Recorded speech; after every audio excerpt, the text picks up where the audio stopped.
to grow their ministry, and they begin growing way outside. I think of Phil Vischer, I believe his name is, that created VeggieTales, and he gives his testimony how his company VeggieTales began to become very popular and grow and develop, and he said before he knew it, it was so big he could no longer manage it. He kept going, and he getting this call and that call. Can you guys do this? Can you produce this? Can you produce that? And he's producing movies and producing stuffed toys and everything under the sun. And before he knew it, he couldn't manage it anymore, and he lost everything he says, I let it go too big, too fast.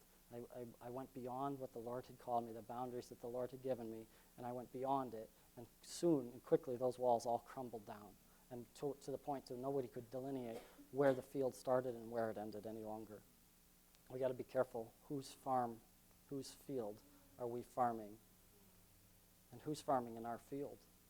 Just as boundaries set up the marks as for us to see that this is my field, the Lord's given me this area to tend, that also recognizing that others can come in, that boundaries keep others out, to realize that, you're not coming in my field, that certain influences are not welcome in my house, that you can come, but that influence stays at the door, that word stays at the door. As soon as you cross that line, you're in my field.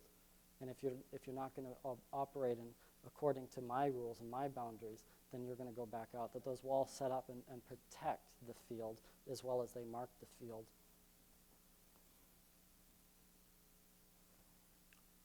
Lastly, I want to turn to Corinthians chapter 3, 1 Corinthians chapter 3.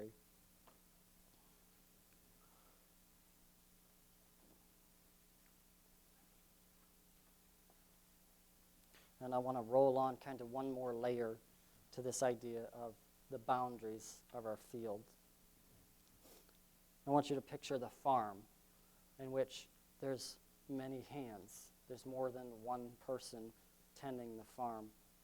And each hand has a particular job, a particular task in this whole process of producing fruit. Here Paul's writing to the church in Corinth, a church that he founded, that he birthed, that he went into and founded a church and began to grow it.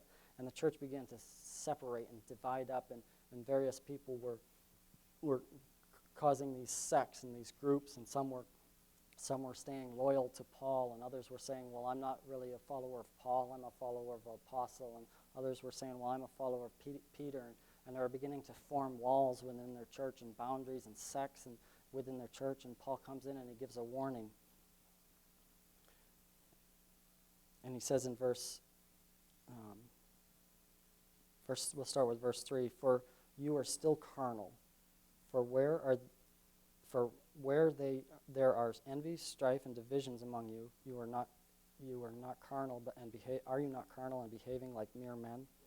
For one says, I am of Paul, another says, I am of Apollos. Are you not carnal?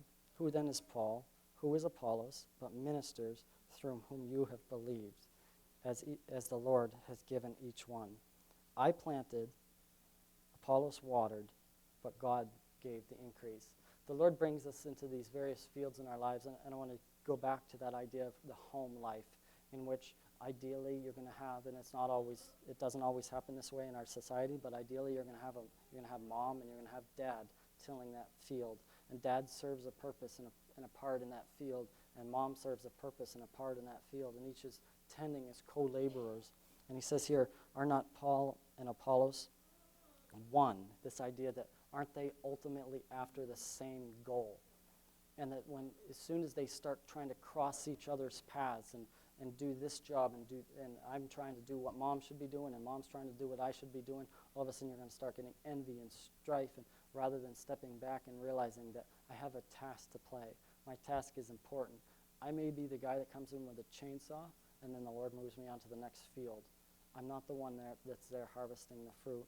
And how oftentimes we look to, it's in the realm of ministry or in the realm of home, we look to be the ones who grabs and harvests that fruit. We always want to be, because the glory is always in the fruit.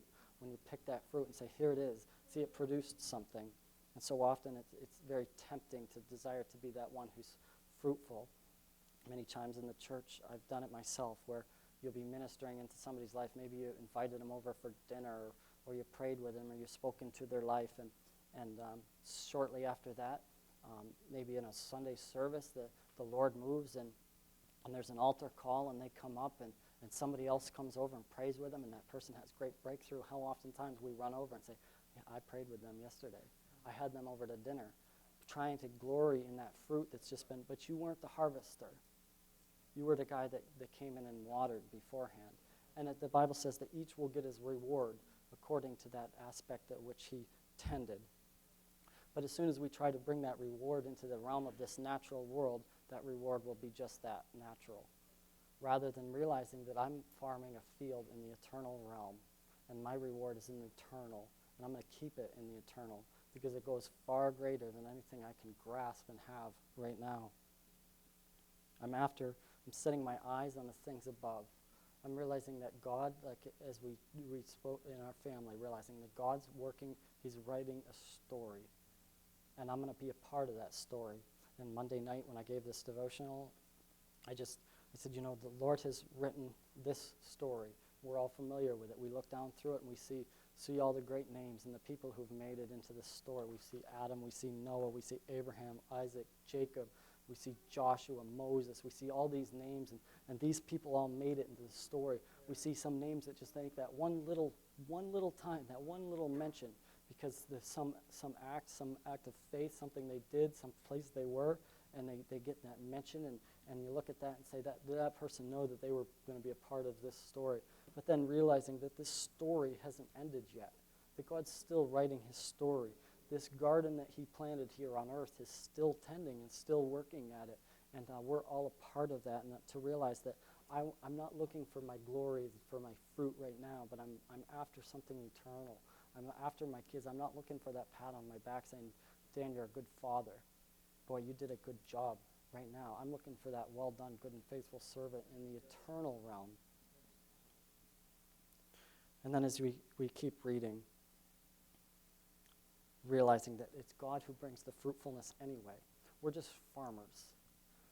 I can go out and I can plant tomatoes, I can plant corn, I can water it, I can tend it. I think of the Rapers and the Marshall's garden as they're tending this garden, and they did all this planting, and they can go out there and they can tend it, they can till it, they can plow it, they can water it, they can fertilize it, they can keep the vermin out, they can do all that work, but there's one thing they can't do, and that's they can't make fruit.